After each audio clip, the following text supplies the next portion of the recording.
The final piece of the puzzle, Excalibur completed. Welcome, Rachel Summers, aka Phoenix.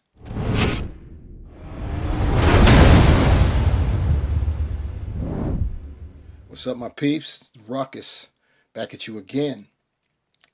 We are looking at Rachel Summers, Phoenix.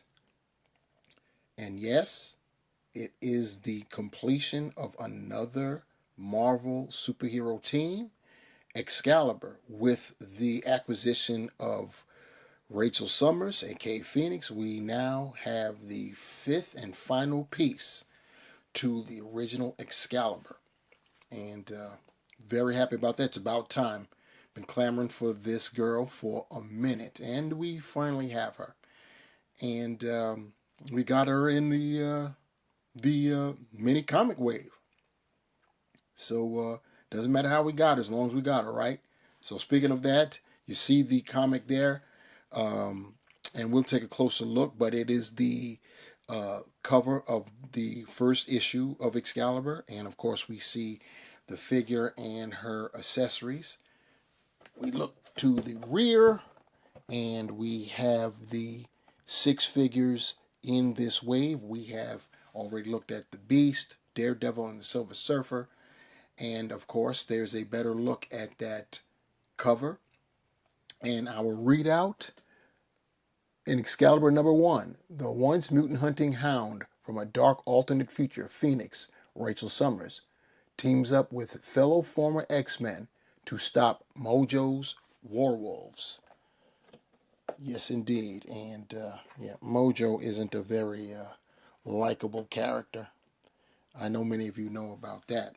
Peeping the full-bodied view of the figure, we have got our girl Rachel Summers standing here in her hound uniform, which she kept wearing even after she broke free.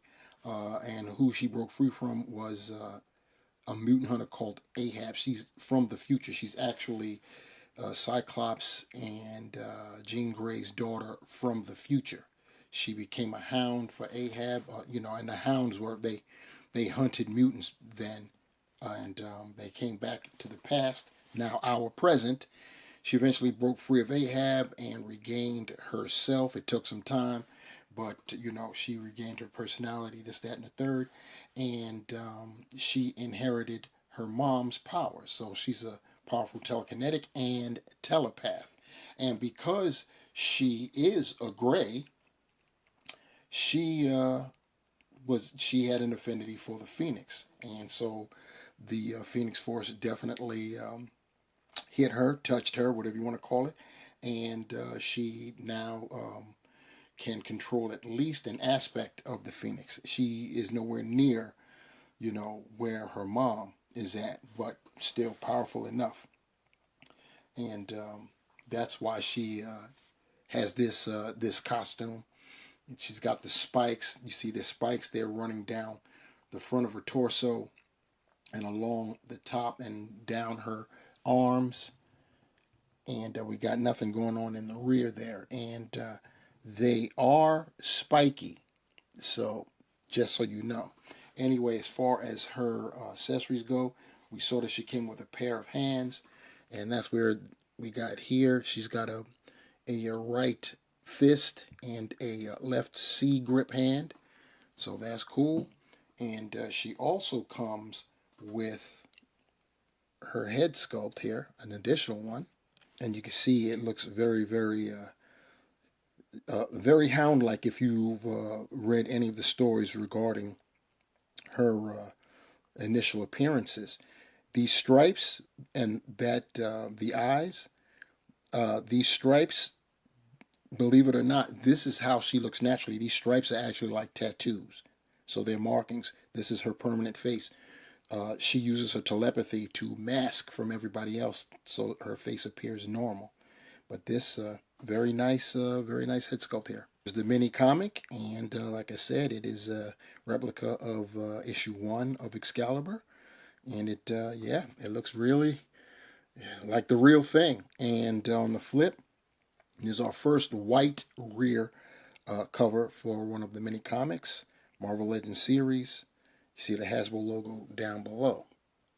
That is our mini comic. These are the accessories we really want to see. Her phoenix wings, flame wings, they attach to her lower arms, and yeah, they perform like their wings. So pretty nice set of accessories there. We got a good look at the alternate head sculpt that we got with this figure. We may as well take a look at the one that came in packaging. And I must say that the digital technology, the face print technology, has done its job again. This is a very lovely head sculpt. You know, Rachel rocks the short haircut. She's got the little fluffies coming out of the front, and she's rocking the tail in the back. So very, very nice. And then you can see more clearly the spikes that run down the front of her body and along the sides of her arms there. And like I said before, they're pretty hard. They're pretty hard. They run around her wrists too. So, yep, she was definitely what you call a hound. But obviously, there's not much to it because it's just the red and the spikes. Her articulation. She's on a ball hinge, so she can look up very nicely, which is great because she's a flyer. She can look down, chin to chest there. You do have some pivot, and of course you can 360 her arms. And be careful when you do this because, like I said, those spikes, they're hard. They're not rubbery. She can get her arms to do a T-pose like that. Shoulders, 360 in them up. No butterfly joints, so you're not going to get that much in the way of the rear back. But this is how far she can rear back. And in terms of cross body, that's what you get right there.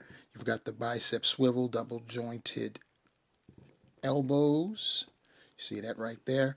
Swiveling wrists, horizontal hinges, and that's on all of her hands, including the ones that came out of packaging. She's got a diaphragm, and you actually go forward a bit. That's more than we normally get most of the time, especially with female figures. And she can go back very nicely too. I'm surprised and impressed. She can lean with it, rock with it, and she can rotate. So that's where you get in that articulation. She can do the splits that far apart, kick 90, go back just a tad. She's got the thigh cut, the double jointed knees, and nothing in the way of calf swivels. She can point her toe that far forward, ballerina style. That far up, she has ankle pivot. There are holes at the bottom of her feet. And decent articulation. It's not the super articulated buck, but for Rachel, 'tis enough, 'twill suffice. Here's our like mother, like daughter segment. We've got Rachel next to her once and future mom, Jean Grey. Here's a look at Rachel with those phoenix wings and her hound head. Looks very nice. And since we did break out her mom, we may as well use the effect piece that came with her so you can see how that looks. And of course we had to get the shot of her holding the mini comic. I mean, why else do we have it? And here's the shot that we've been waiting for quite some time, I might add. We have the original Excalibur intact. Left to right, we've got Megan, Brian Braddock, a.k.a. Captain Britain, on the other side. We have Kitty Pryde, Shadowcat, or maybe she was called Sprite in this. No, she was Shadowcat then. And then, of course, we have Nightcrawler, Kurt Wagner. The entire Excalibur team finally made whole with the acquisition of Rachel Summers, a.k.a. Phoenix.